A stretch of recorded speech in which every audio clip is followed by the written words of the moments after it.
सत्या ओम शांति आश्रम में स्वागत है। बताइए, मन के हारे हारे मन के जीते जीत। सत्या वो जो हमारे चाचा जी श्री राम सुधीर चौधरी जी बताए थे बचपन में ही, मन के हारे हारे मन के जीते जीत, कहे कबीर गुरु पाइए मन ही के प्रति, जिन खोजा तिन पाइया गहरे पानी पैठ, जो भौरा डूबना रहा किनारे बैठ, थोड़ा मन दर्पण कहलाए, भले बुरे सारे कर्मों को देखे और दिखाए, मन ही देवता मन ही ईश्वर मन सबका आधार। तो ये ज्ञान हमको शुरू से दे दिए थे।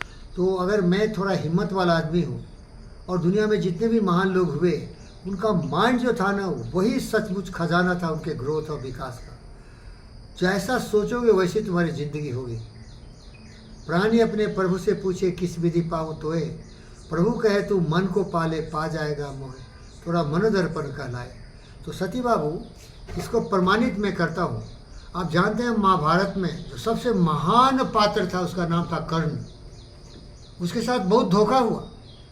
वो कुंती जो राजकुमारी थी, वो बिना ब्याह के पैदा लिया हो, वो नालायक संतान था, नाबालिग संतान। बिना हस्बैंड के कुंती ने वो बालक को जन्म दिया, लेकिन वो राजघराने का किसी राजकुमार का खून था उसमें, राजकुमारी के कोख से पैदा हुआ।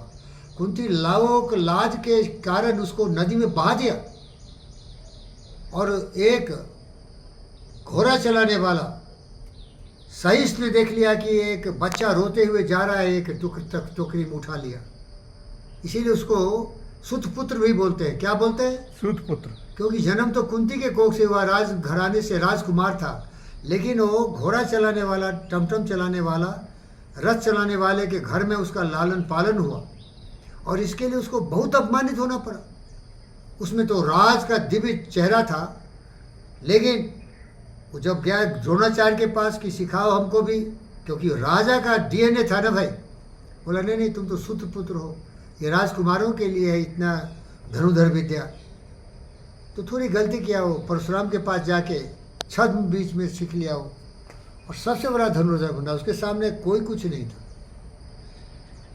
जब लड़ाई चली तो कृष्ण पक्षधर थे पांडव के, क्योंकि वो लड़ाई चाहते नहीं थे। कोई भी समझदार व्यक्ति सती बाबू लड़ाई झगड़े नहीं चाहता, क्योंकि इसमें विनाश ही होता है। ये कुबुद्धि का प्रतीक है, क्रोध है, इसमें लोभ है, लालच है, अहंकार है, यह विनाश होता है। हिटलर ने लड़ाई किया तो क्या किया? सुसाइड किया, पूरी दुनिया को धू धू के जला दिया। उसी के कुकर्म से एटॉमिक बम का पहली बार प्रयोग हुआ 6 अगस्त और 9 अगस्त को हिरोशिमा नागासाकी पर। हिटलर को घुटने पर लाने के लिए आइजनहावर ने फैट बम नाम का एक ऑपरेशन किया, जिसमें कि एटॉमिक बम जापान में गिरा दिया गया। तो विनाश तो होता है। कृष्ण दुर्योधन से अनुरोध किए, दुर्योधन विनाश होगा, युद्ध होगा, सब नाश होगा, मरोगे, मारे जाएंगे, कोई बचेगा नहीं, हाहाकार होगा, चिल और गिद्ध तुम्हारी लाशों को खाएंगे, और मैं देख रहा हूँ भविष्य। तुम मर चुके हो, तुम्हें गिद्ध खा रहे हैं, तुम्हारी आंख को नोच रहे हैं, क्यों ऐसा कर रहे हो लड़ाई? बोले चल भाग, मार साले को, जूते मार, चप्पल मार, बांध इसको।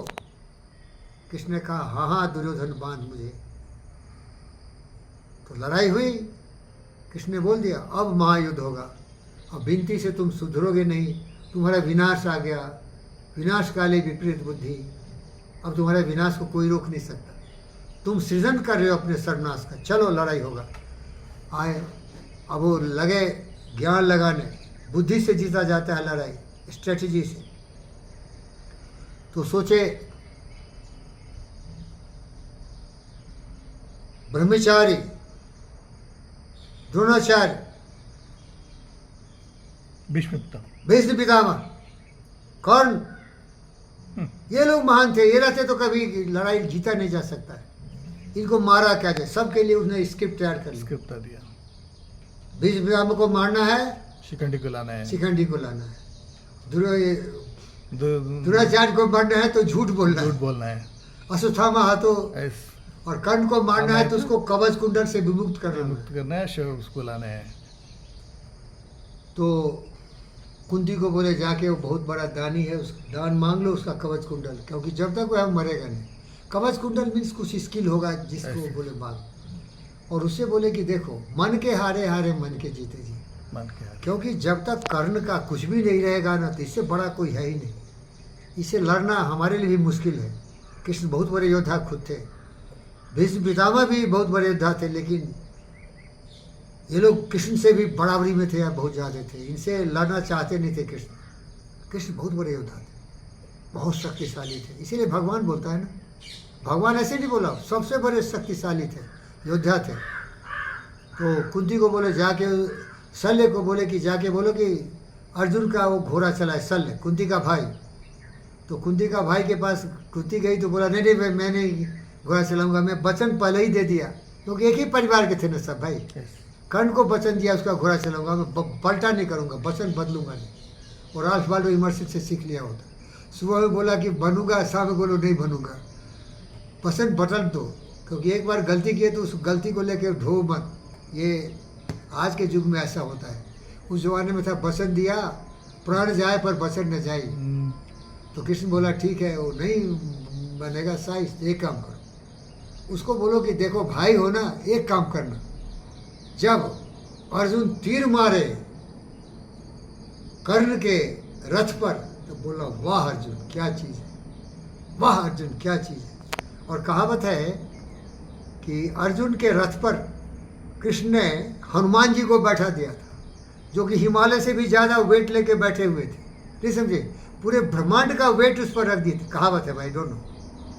तो जब कर्ण तीर मारता था ना तो टस से मस नहीं होता था, क्या उससे मत नहीं होता था। और जब ये मारता था अर्जुन तो 2-4 किलोमीटर इसका रथ पीछे भाग जाता था। तो कर्ण को अपमानित करने के लिए, कमज़ोर दिखाने के लिए शल्य बोला छी छी शर्म नहीं आती है, क्यों लड़ रहा है इसे, अरे मार देगा भाग भाग, तुम साला भरुआ है, तुम्हें क्या ताकत है इसे लड़ने का। उसको मनोबल को तोड़ो, क्या मनोबल को तोड़ो, मन के हारे हार, उसको मन को हराओ।